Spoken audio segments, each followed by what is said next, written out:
कृष्णा हरि ओम।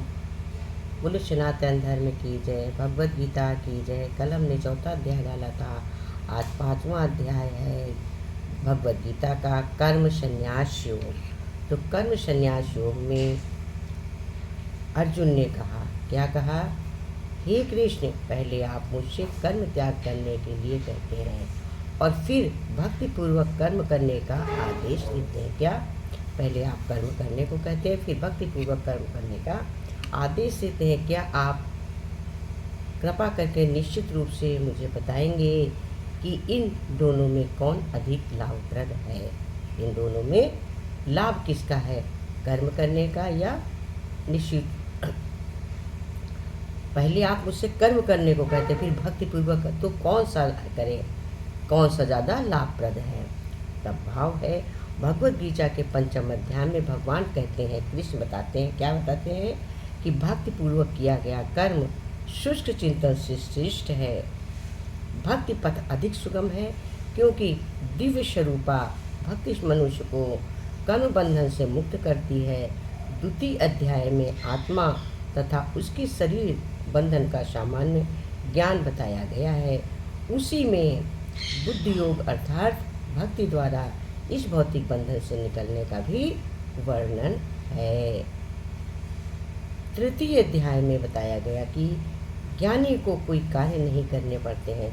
चतुर्थ अध्याय में बताया गया कि भगवान अर्जुन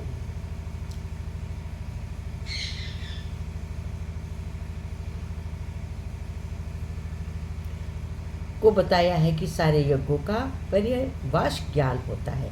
किंतु चतुर्थ अध्याय के अंत में भगवान ने अर्जुन को सलाह दी कि वो पूर्ण ज्ञान से युक्त होकर उठ करके युद्ध करें। अतः इस प्रकार एक साथ भक्तिमय कर्म तथा ज्ञान युक्त अकर्म की महत्ता पर बल देते हुए श्री कृष्ण ने अर्जुन के संकल्प को भ्रमित कर दिया है।